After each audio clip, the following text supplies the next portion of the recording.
So before we jump into the databases, I want to use this slide to kind of illustrate a few things about databases and what they are. They are digital containers. They only exist in the digital world.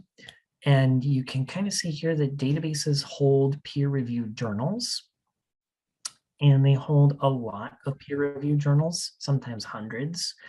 And then each of those peer-reviewed journals hold articles, thousands of articles. So for instance, the journal Nature, every quarterly issue of Nature may have, 12 articles in it. So we're talking about 12 times 4 articles over the year. And, Nature has been in publication since, I think, before the 80s. So a database could have, upwards of tens of thousands of articles inside of it that are all contained within peer-reviewed journals. So when we're searching a database, we're looking for articles that have been published in peer-reviewed journals. And let's take a look at those articles or databases right now. Okay, so I really like a couple of the ideas that I got in the chat. I'll get to those in a second. I'm just going to go ahead and introduce us to the databases. So back on the library's homepage, instead of clicking on Search All Library Resources, I recognize the database symbol here in this button, Search for Articles. So I'm going to click this in a new tab because I know this is going to take me into the databases. All right. So what the heck are we looking at here? There's a lot of high contrast boxes and windows. So let's kind of break it down here with yet another metaphor. I love metaphors. I think they're great for helping us learn things. So the metaphor I use to understand what's going on this page is it's the night before my sister's birthday, and I have not gotten her anything. I can't shop on Amazon and use their 2-day shipping because it will get here too late. So I actually have to, go out to a store and buy something. So I might, go up the street to the Cerritos Mall and park the car and then jump into the mall. But now that I'm in the mall, I have to figure out, okay, first of all, what does my sister enjoy? What would she like? And second of all, what store will have that type of gift? So it's the same thing for us as we're approaching research. Our professor has told us either a topic. So, what is our topic? Is it urban farming? Is it mental health in adults? And then where are we going to go in order to find those articles? So with the databases, one of the reasons why they're a bit different from the OPAC is these are owned by companies, whereas the OPAC is like an LBCC library creation. These are all creations that really gigantic information companies have control over. So these really big, gigantic information companies are companies like EBSCO. So you can see EBSCO here in parentheses, ProQuest, Gale. You can see Gale here in parentheses. These are companies that Long Beach City College Library contracts with, and every year we will spend literally tens of thousands of dollars contracting with these databases, subscribing to them so that we get them delivered into our online library and we can make them available for students. So that's another reason why your professors really want you to come to the library and talk to librarians to harness all of that purchasing power that we have in order to get access to these resources that are locked behind that gated community. So what I'm going to do is I'm going to click on a couple of these, but before I do that, I want to use one more metaphor. Think of Academic Search Complete, ProQuest, and Academic One file. When I click on popular databases, it's this page. This page loads up. That's what we're looking at. We're looking at the popular databases. And I like to think of databases like this as academic Walmarts or academic Targets. You could go to a Target and you could buy cereal, you could buy dog food, you could buy baby diapers, and you could get your prescription filled. you can do a lot at a Target or a Walmart because they specialize in a little bit of everything, right? So when we're talking about these databases, that's really their specialty, is a little bit of everything. And one way to know of what, well, the scientific term is not academic Walmart. It's multidisciplinary database. These databases specialize in multiple disciplines. So I'm going to go ahead and log in. And now it says, okay, you are a member of Long Beach City College. You pay your tuition, so you have access to this database. So I clicked on academic search complete, owned by EBSCO, and now I have tunneled in through a VPN, and now I'm actually in the EBSCO database. I am going to type in one of my search terms. I saw urban farming, and then I'm going to hit search. So I'm telling EBSCO's card catalog, I'm saying algorithm, you go ahead and rifle through all of your articles and see what you have on urban farming. So we see really similar structures, just like how Target and Walmart and West Elm and Hot Topic, they're all going to have aisles, they're all going to have checkout stands. So every database you go into, even though it looks a little different, you're going to see similar features across it. In the OPAC, we saw same thing here. All of our results are going to be right down the middle. Over here on the far left, we have our limiters. So a couple of limiters that are really fun to look out for. Full text is one of my favorite. This is like telling the computer, only show me what I could literally buy on the shelf right now. Don't show me TVs that you have at Costco Signal Hill. Show me TVs that you have right here in Costco Lakewood that I can just walk away with. So when you click full text, that weeds out a lot of empty citations. You could also use these limiters to satisfy, if your professor tells you only find things that have been published within a certain date range, or only find peer-reviewed journals. So I'm going to go ahead and click peer-reviewed journal, and let's see what comes up here. So I'm going to zoom in on number two. Number two looks good. I'm just glancing at its title. I can see it's a peer-reviewed journal because it has this little icon here that it's an academic journal. I can see its subject terms. It's published in the Journal of American Planning Association in 2020. Nice, it's pretty recent.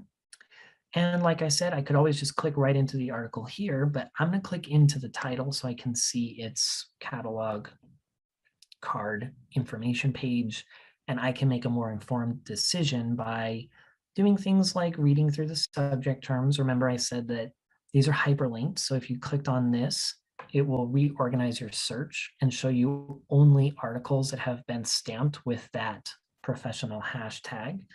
And then I'm going to go through and read the abstract to see, is there anything actually useful in this article? And if it passes those tests, then yeah, I'll come up here to the top left and I'll either read the article as HTML in my browser, or I'll click PDF. And when it loads up as PDF, I can treat this like any other PDF in the world. I can download it, save it to my Google Drive or my Office 365, or print it, and it's mine. So the last thing I want to show you is the citation feature, where citations live. Wow, I have forgotten how to close this PDF. How do I close this PDF? I'm just going to hit the back button. Okay, so the citation button in EBSCO is kind of like the checkout stand. Sometimes like in Express in the mall, the checkout stand is like at the back of the store instead of the front. They can be in different places in different databases. The cite button in EBSCO databases is like teeny tiny, hiding over here on the far right-hand side. When you click on Cite on the far right-hand side, you can scroll through and find APA, highlight that, copy and paste it into your bibliography. Okay, so I'm going to back out of some tabs and come back here to this page where we were talking about multidisciplinary databases. ProQuest Central, Academic One File, these are other multidisciplinary databases that are owned by other companies. So something that you could get used to doing is just open all three of these guys in different tabs, copy and paste your search terms into each database, and see what they have to offer. It's kind of like comparison shopping. You wouldn't just go to the very first mattress store and buy the first mattress that you lay down on. You'd go to the one across the street, see if they have any deals, see if they have a better mattress. You're going to want to employ the same strategy when you're trying to find articles and resources for your research. So I'm not going to click into those guys just because we've already seen a multidisciplinary database. Instead, I want to show you a different type of database called the subject-specific database. So if we think about like our mall metaphor, this is kind of like the mall directory. It tells us where different stores are and what are inside those stores, especially when we click this button that says databases by subject. Okay, so I'm going to look at this page now that says databases by subject. I'm going to zoom in here and show you what I'm talking about. Okay, so we can find different databases now because none of us know what any of these databases are actually called. Databases by subject is a really useful way to figure out which database might actually help us. So I forget who chatted it, but urban farming, you might want to see, hey, maybe there's a business database that has a side to it where I could find some information on how urban farming is impacting businesses or supply chains. If you wanted to take a look at mental health issues in adults or in community college students, or how depression is affecting those who have engaged with COVID in some way, you could come down to something like the psychology databases. So if you do click on psychology, what happens is you get a very short list of 3 to 4 databases that specialize in psychology. So we can see here the titles of the databases are highlighted. We can see who owns those databases. So Gale One File owns this database, which is just straight up called psychology. And one of the good things to do is to take 3 or 4 seconds and read through this snippet. Like I said, these databases can specialize in certain things. I think like we have a history database that literally only has letters written by colonists who were here in New America from like 1650 to 1770. Like that's all the database is. So if you don't read that and you jump right into it, it's going to be like walking into a store that you're like, you know, where are the computers in this Mac store? And it's like, oh, I didn't see that this is actually the Mac makeup store. So reading this 3 to 5 second snippet will definitely help you figure out if a database is going to be worth it or not. So I wanted to show you, now that we've clicked on databases by subject, a couple of databases that I would highly recommend for you in this class, especially when you have like an informative or an argumentative speech and you're dealing with really like kind of like modern or social topics or issues. Of course, you can always jump into the news and newspaper databases and see like what is the popular culture's take on something, what was our understanding of something at the beginning of the phenomenon. But what I want to show you, sorry, I got distracted by news. What I wanted to show you was this database here called, this database group called Social Issues, Controversy, and Debate. So when I click on this subject, I'm going to come in and see that there's about half a dozen databases that specialize in social issues, controversial issues, and debate topics. Okay, so pretty cool. So I'm going to take a look at 2 databases here. One of them is called Issues and Controversies, and the other one is called Opposing Viewpoints. This is what Issues and Controversies looks like. And this is what Opposing Viewpoints look like. I really like these databases. They're user-friendly, they have pictures, and they have good content. And the scholars at these information organizations are actually creating research through Issues and Controversies and publishing it on their own platform. So you could always come in and type in your search. I know that a lot of you already have your topics and your professor has suggested topics to you. I do like issues and controversies for classes like this because they give you a lot of ideas for what topics could be according to different groupings. And this is nice because you know that they're going to have something on it. So if I wanted to take a look at something like childhood obesity, I could click right into that and see the articles that they have on it. So they have a couple of pro-con articles, and then here's those different topics that relate to childhood obesity. Alternatively, we could come in and use the search bar to see what they have on one of our topics. Okay, let's see.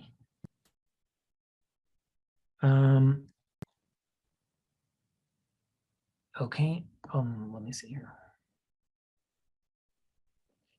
Yeah, these databases are awesome for persuasive speech.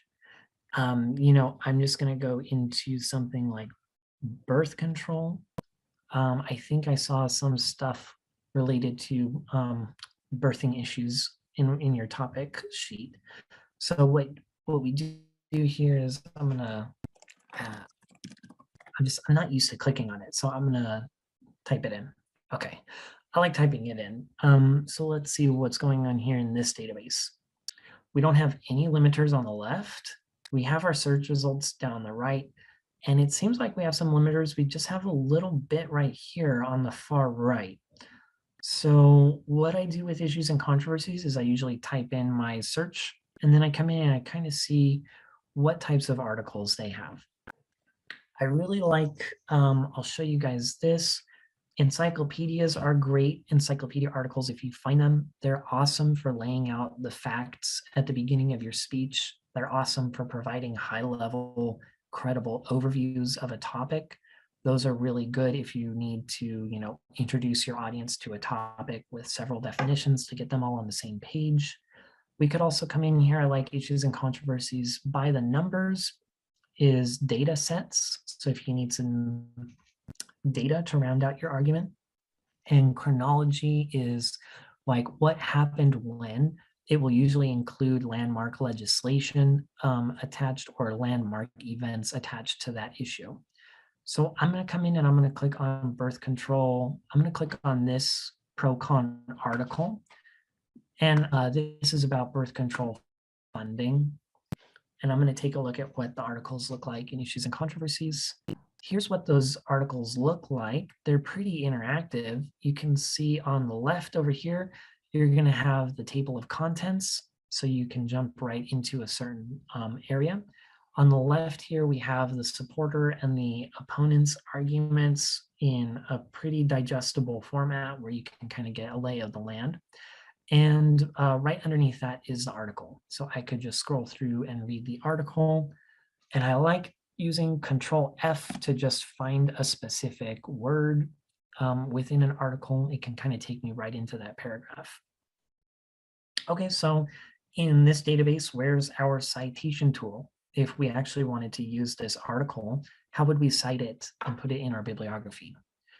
I don't see anything that says cite.